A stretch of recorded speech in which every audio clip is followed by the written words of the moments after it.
What is going on, Gunfighters? Gonna redo a classic here. I know Troy, one of the longtime patrons, really likes this content. I'm a special shout out.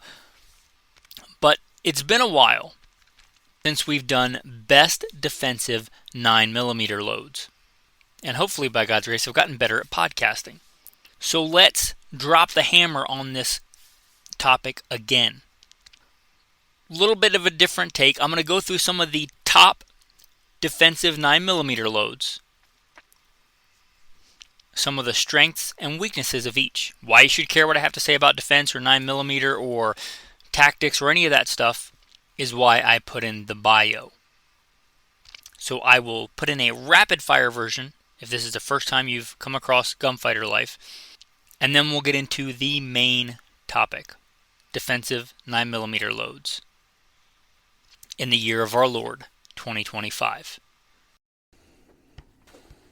Blessed to have served in the military, law enforcement, combat veteran, private contractor, competition shooter, lifelong hunter, guide. Blessed by God that He got me through all those things so I could share this firsthand training, knowledge, experience with you to serve you today. Let's dive into the podcast. 9mm, the defensive handgun caliber of our time. You can like it or hate it. It is. It is. This is not the episode to debate why it is. This is to talk about the best defensive 9mm loads commonly available on the market. Let's dive right in, cannonball into this episode. Number one, the gold standard, the Speer Gold Dot. I have some on my hip right now. The Speer Gold Dot is the gold standard. I guess pun intended, but it is. It's like what all other ones are kind of measured against. What are the strengths of the Speer Gold Dot? It is street proven and then some. It's been around a while. It's street proven. It's got really good credibility. It's been used by a lot of agencies, a lot of departments, a lot of civilians, a lot of feds. It is very proven. Some of the strengths is that. That's the big one. It's street proven. Also, they do a lot of R&D because they get big contracts and they're a big company. They do a lot of R&D on, is it out of like duty-sized handguns? Is it going to penetrate enough? Is it going to not overexpand, not underexpand, penetrate to that Goldilocks zone of 12 to 16 inches in ballistics gel in most circumstances? That's a big strength of it. Another really big strength is that it comes in most of the common grain weights. It comes in a lot of times standard velocity and plus P velocity. So you can get a 115, a 124, a 147. Get some of those variants in a plus P if you want it. That's a big strength of this cartridge. Another big one is they're pretty readily available. You may not see them at every mom and pop gas station gun store, but they're pretty available. They do a good job of not just supplying to law enforcement, but also supplying to civilians. So that's a strength of theirs. Some weaknesses, they're not cheap. And if you consider this a weakness, they have a really, in general, a really big chasm of a hollow point. They have a really big wide open hollow point. You might think that's great. It is great if your gun will feed them.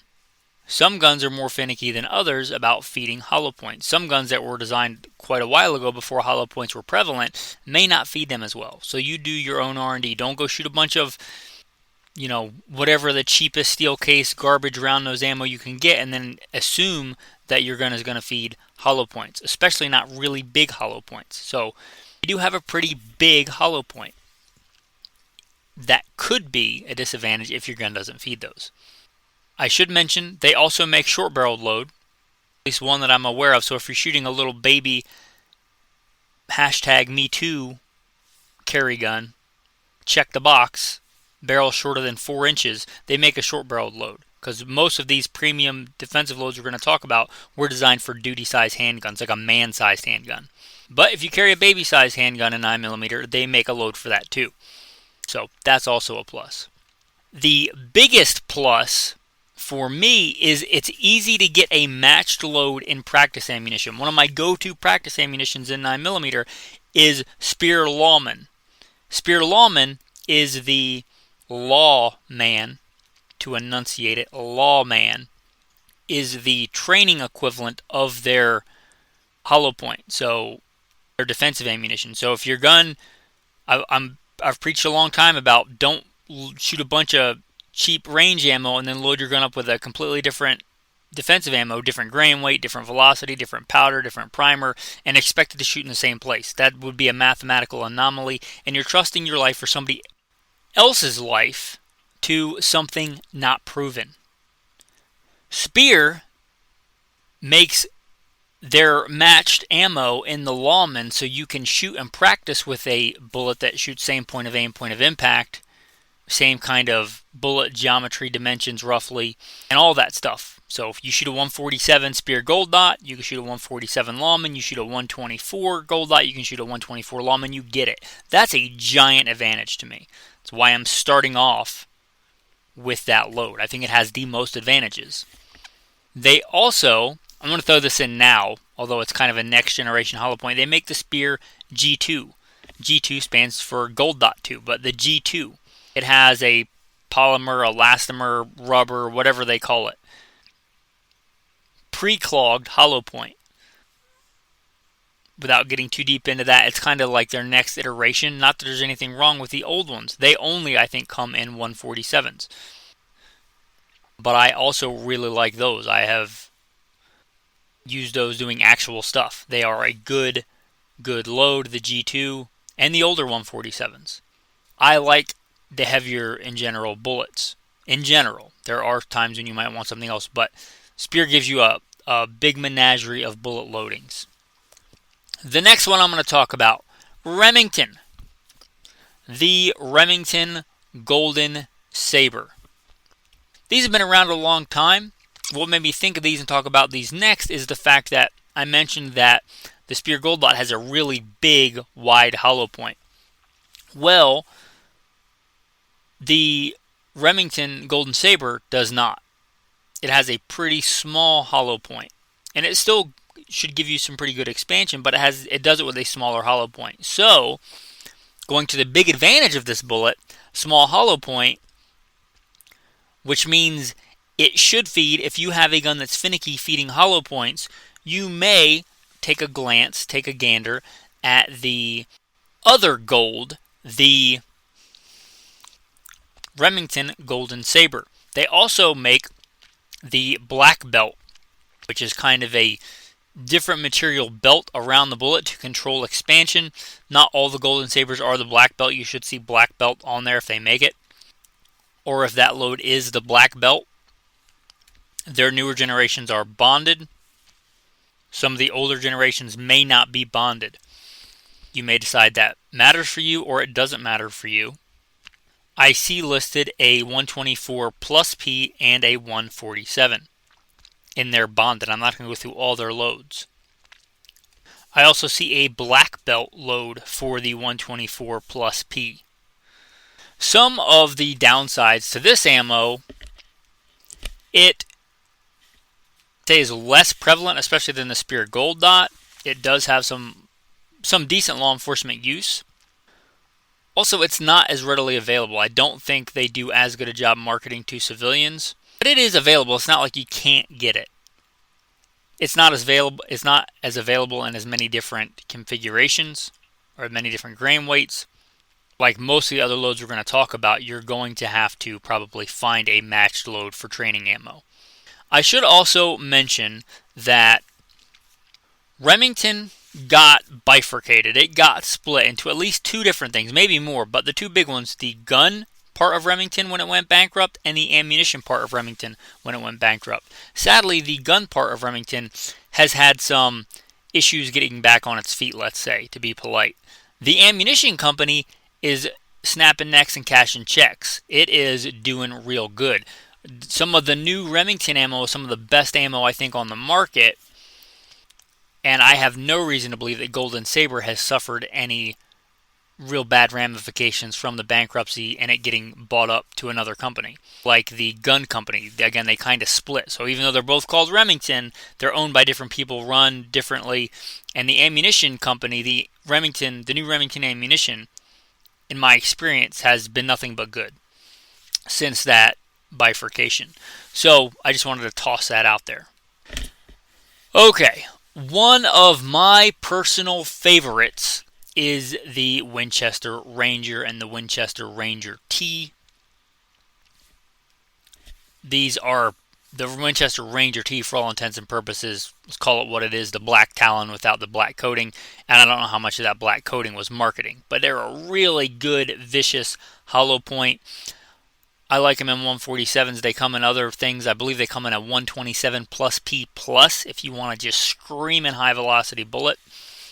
I think bonus, some of the big advantages of the Winchester are they are some of the best terminal performers. I'm just going to say that. Like round per round, they're some of the best. The Winchester Ranger T's, some of the best terminal performers. Like they make some of the nastiest expanded bullets. They do well. Also, they're a truncated cone design. I like that design. I like a truncated cone design better than a rounded nose bullet. There are a lot of different reasons for that. One of the big ones germane to this is I don't care how good the hollow point is. I don't care how much engineering went into it. There are situations where even the best hollow point will not expand. If the bullet fails to expand at all, which can happen. It's not common today with such good technology, but it does happen. And hopefully you're preparing for a worst case scenario. If the bullet does not expand,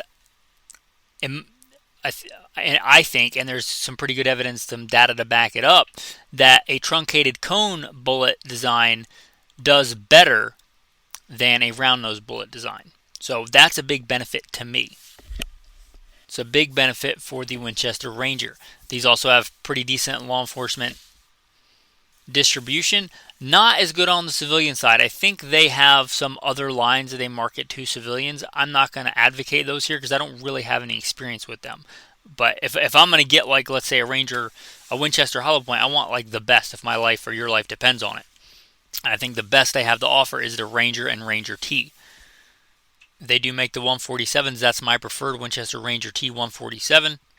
They can be hard to find. So hard to find that I recently, when I went to repurchase good defensive ammo, I looked and looked and looked. And I couldn't find any what I thought were good Winchester Ranger Ts at the time. So I ended up getting Spear Gold Dot 147s, which is fine. But that's one of the big downsides. They can be hard to find. But they are a good option if you can get them. Let's talk about a really good one from Hornady, and that is the Hornady Critical Duty. 135 plus P. It's really good in terminal performance. What are its strengths? It's like one of the most proven, I would call, latest generation of defensive hollow points. It's got a pre-clogged tip with that rubber elastic kind of thing we've already kind of mentioned, which means it's less likely to get clogged with drywall and things like that. So they use the term barrier blind, right? That's like a marketing term.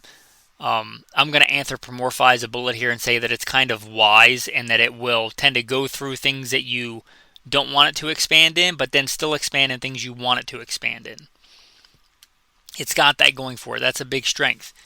It's also a bonded bullet. Again, it's got all the latest and greatest as far as I'm aware. Nickel plating, low flash powders. It's a bonded bullet. It's a truncated cone, which I like. It uses a harder lead. I don't know if they use antimony or linotite. They use something harder in the lead portion than just regular lead. It's one of the best barrier penetrating rounds out there. I'm gonna go ahead and say that it's one of the best barrier penetrating rounds. It's got a lot going for it. Some of the biggest upsides, in my opinion, also some of the biggest downsides. What could be the downsides? Well, one is 135 grain plus P. Remember how I talked about one of my big things is training with ammo. that is going to shoot the same point of aim, point of impact, bullet profile, feed the same, all that stuff. Where are you going to find affordable 135 grain plus P training ammo? You're probably hand loading that. I'm not a big fan of carrying hand loaded ammo for defense. I should do a whole podcast on that because when I did one for Patreon, it blew up. But putting that on the table, you might be able to find 135 grain similar bullet profile plus P loading to practice with, but it's not going to be easy. One of the 135 grain bullets, they're more popular than they used to be in 9mm, but they're not popular. They're not popular at all. So finding a training ammo for it is going to be tough. And if you're doing a lot of training, which you should be if you're carrying a handgun on your hip to possibly use in a real-life defensive scenario, you should be training. And unless you just have so much money, you can just buy cases and cases of the actual duty ammo of 135 grain plus P. If you're a department or a private security contractor and you've got Uncle Sam footing the bill for your ammo, that's one thing. If you're buying it, you might be hard-pressed to find a good training round match for that bullet. But again, really good for performance and barrier blind, like going through barriers. Now, they do make the critical duty and the critical defense. The critical defense is geared more towards the civilian side of things. They also make the American Gunner, which is their even more affordable, I think, civilian CCW stuff. Do your own research on that. I don't have a lot of first-hand experience because if I'm looking for something like that, I'm probably going to go with the higher-end stuff. I'm pretty cheap by default, but when it comes to defensive ammo to protect somebody's life with, I want something street-proven, which means mass use by big organizations so that I'm not the beta tester in the gunfight. So you do your own research on those other lines that they make. Now let's talk about Federal HST, one of the other big boys on the block. Federal HST, as far as big contracts go, it's probably just behind Spear Gold. I don't have numbers. I'm just from all the years I have in law enforcement and private security contracting and things like that. It's probably second behind that. The Federal HST. Now, ironically, I like the HST. It's some of my favorite terminal performance in other calibers that I don't like as much as 9mm, like 40 and 45. And those I generally tend to go to an HST. I generally don't in the 9mm. If you just look at the numbers, if you just look at a bunch of testing in those, they do good. But I think there are better terminal performance options. And I think that's one of the big downsides. You could argue with that if you want. I'm not saying it's bad. I'm just saying there's better. If I'm looking at typical performance parameters and I look at the HST, I tend to gravitate more towards either the Spear Gold Dot or the Winchester Ranger. But again, there's nothing wrong with an HST. An HST, I think, stands for Hydroshock 2. If you are old enough to remember the old Hydroshocks with the kind of lead pillar in the middle, that was an early attempt to prevent clogging. The old Hydroshocks, they were okay for a really early generation bullet. You don't see them a lot around anymore. The HSTs, they're good. Some of the good advantages of them, again, they're pretty available since they have pretty wide use. I do see that they make a 124 grain, 124 grain plus P, and 147 grain. One of the really cool things that they do is they make like a matched box. You get a box of 100. And remember how I talked about how you had the Spear Lawman and the Spear Gold Dot? Well, they have a similar thing where they sell it in one box. So they're like taking it to the next level. Some training ammo in the box, some defensive ammo in the box. I like that. I like that a lot. Also, I assume they sell both those separate. I know they sell the HST separately, but they probably sell the training equivalent. Again, I'm a big fan of the 147s, but they probably sell that exact load. You can probably buy it by the case, so you can practice with your practice ammo by the case and then use your HSTs for duty or for carry. Another big strength, they are a bonded bullet. Their petals, when they peel back, tend to be pretty sharp. maybe second only to the Winchester Ranger T in that regard. Again, they're a good ammo. Again, the real drawback for me, and it's kind of a big one, is they don't tend to perform as well, especially since I like the 147s. I don't think they do perform as well as some of the other 147 options, like the Spear Gold Dot or Gold Dot G2 or Winchester Ranger Ts. But they're right behind there, and they're really good. Oh, and one of the big advantages I should throw in there, Federal has some of the softest primers. Why might that matter? Well, it might matter if your gun is kind of finicky on hammer strength or striker strength. If you've done any kind of trigger modifications to like a Glock or something because the Glock trigger pull is horrible, I get it. But a lot of those, not just the Glock, but the Glock's a common one, a lot of that can result in less force, less newtons going to impact that primer. There's a reason the vast majority of competition shooters that are any good, that win a lot of competitions, that reload that I'm aware of, use Federal primers. Federal primers are softer. They're some of the best primers in my opinion. And I can't imagine that Federal HST is loaded with anything other than a Federal primer. So if your gun is at all finicky like that, you've done any kind of trigger work to your gun, or you just know you and you don't clean your gun very often, you don't completely disassemble that slide and clean out the firing pin channel, if you're in a really cold environment where that might be impeded by really cold weather, like the force of your striker or your hammer or whatever. Anyway, Federal has the softest primers, so you may really look at that as a big advantage if it applies to you. On Federal, there are some much older loads. I was using these back in the aughts, and they were old then, but they're really good and really street proven. They are the Federal, they're not giant marketing. They're not the latest and greatest technology, but they work, and they still work, and they have a really good track record. I think the track record is more important than the latest and greatest marketing. I'm going to throw those in here as a really good option, even though they're older. That's the Federal 9BP and the Federal 9BP LE. One is a regular standard velocity, no frills, good street cred hollow point, and they're very, very affordable. I just saw some boxes of 50 for under $20. They're not like a lot of the hollow points that weren't actually designed to expand, that are like hollow points in name only to make you feel good because it says hollow points. These are actually designed for use, like duty use. The Federal 9BP. I don't know what it stands for. It's been around a long, long time. I've used them a long time. I don't use them much anymore because they're, I believe, only in the 115 grain. And I don't tend to like lighter, faster bullets. But if you do, the Federal 9BP is an affordable, effective option. Generally, you get them in 50 round boxes. And if you are just like, you're like a Weatherby guy in rifles and you're a screaming high velocity in handguns kind of guy, the Federal 9BP LE is a 9mm 115 grain plus P+. Years ago when I was shooting a lot of these because government was paying the bill, I was actually a little concerned about how my handgun would hold up, so I wrote Federal and said, hey, what's the PSI on these things and are they safe or whatever. And I'm not, because I don't remember exactly what the pressure was on the plus P plus rounds because it's outside of SAMI spec. With a SAMI spec, plus P is even a SAMI spec, so you can look up what the max pressure should be.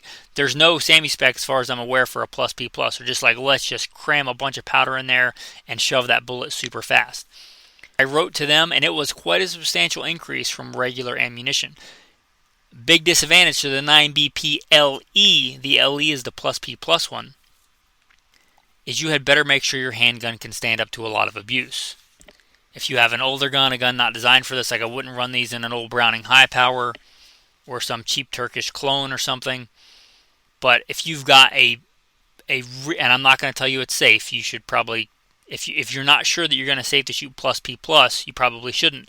But if it is, there's a lot of horsepower in that cartridge, and they're affordable. And they're kind of a hidden gem Looking for really powerful, affordable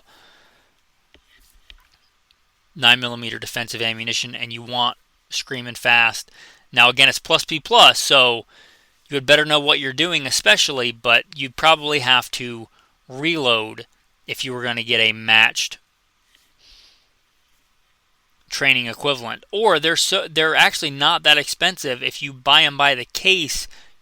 You know, it's not as expensive as buying a case of some of the other ammunition. So you could go that route. But the Federal 9BP is their standard velocity. The 9BP LE is a plus P plus. They've been around for, again, they were old when I was using them in the aughts. And they still make them for a reason, right? They are street proven. They have some street cred behind them. More than enough to make up for their lack of frills in marketing, I think. Now, keep in mind some afterthoughts for this. I'm generally thinking of carrying a man-sized, real fighting handgun. I would probably give far different advice if I was talking about a little baby, cut in half gun with a half-sized barrel. I would consider a full-size barrel somewhere around 5 inches. I could get by with 4, but anything shorter than that, I would consider that not a fighting handgun. It's not a fighting handgun. I'll just put it that way. I don't care how much you think that it is or how much you think a little 2-inch barrel is. It's just not. If I was looking for little baby pocket gun 9mm loads, 1, I might tell you to look at a different caliber, or 2, I might give you completely different advice. Likewise, if I was talking about a PCC, because you're dealing with much higher velocities. Most of these premium 9mm defensive loads are loaded for a full-size duty handgun. Because they assume I think you're going to be a man and shoot a full-size handgun. I reinforce that because I care about you guys, and I want you to use a good tool for the job, not one that makes you feel good, or not one that's trendy. Going back to the PCC, if you're driving them at crazy high velocities, much more than these were intended for, you might get overexpansion. The more a bullet expands, the less it's going to penetrate because it has more surface area. That's something also to consider. Also, notice I didn't mention any of these new whiz bang all the time. You think it's something new that they come out with a super lightweight bullet at a screaming fast velocity. I'm not talking about 115 grain light. I'm talking about like lighter than that. We've got this new Matrix XYZ acronym bullet. It's like a ninja blender bomb going off in the chest cavity. I didn't mention any of those loads for a very good reason. Just say no to that stuff. They've been trying to do that since the Glazer safety slug. That's nothing new. Just stay away from those. Get something that's proven. And all the loads that I mentioned, aforementioned, they're proven. So if you get the big part of this, if you get any of those and run it in a fighting handgun and train with it and you can get hits with it, I'm confident that they will serve you well. Any handgun, I don't care if it's 940 or the mighty 45 or 357, handguns are not super effective at stopping. They're just not. You have them because that's what you can have on you all the time. Something like 80% of handgun wounds are not fatal. You should expect to have to get fast, accurate, first, second, third, maybe 4, 5, 6 rounds on target. Sometimes more than that, but the vast majority getting fast hits, fast first round hits and fast follow-up shots. That's important. No hollow point is so good that you don't have to worry about that.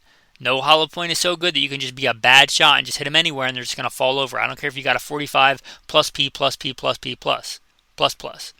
It doesn't work that way. You got to get the bullet in the right place, and sometimes you got to get fast, multiple hits in the right place. Train with your kit. Train with your gun with whatever of these loads you decide. That's what's important. Get professional training. Your Uncle Jim's barber's cousin's transgender buddy's dad, who was a Navy SEAL, who said this is the best thing and this is the best gun and this is the best load and you just got to carry it. That doesn't count. Get actual training from an actual person. If you just want marksmanship training, you can get somebody that's a good marksman. If you want defensive combat style training, get training from somebody that's been there and done that. We just got through a 20-year war the GWAT. And I I was there. I'm not saying that I agree with a bunch of stuff that we did, but just like we've gleaned a lot from the medical side, like really good tourniquets and trauma medicine, there were some really hard-won lessons in that. And part of that was we got a really good. I'm having a hard time articulating this. We have a lot of guys with a lot of really good training and experience. Not just because somebody was in the military doesn't mean they have good combat experience. They serve their country just the same as everybody else, but a helicopter mechanic does not make them good at ballistics and make them good at handgun training. Get somebody that has relevant experience and get actual training. You don't know what you don't know. And training classes are not to make you an awesome shooter in a weekend. Training classes are to show you what you need to work on. That's some big overarching things that are more important than a particular hollow point that you choose. All right, I'm going to get down off the soapbox there and say, guys, I harp on that kind of stuff because I care. With that, your tactical verse of the day.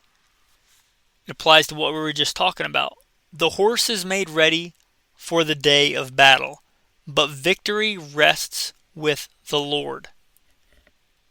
Thanks for listening. Keep your Bibles open and your powder dry, and have a blessed day.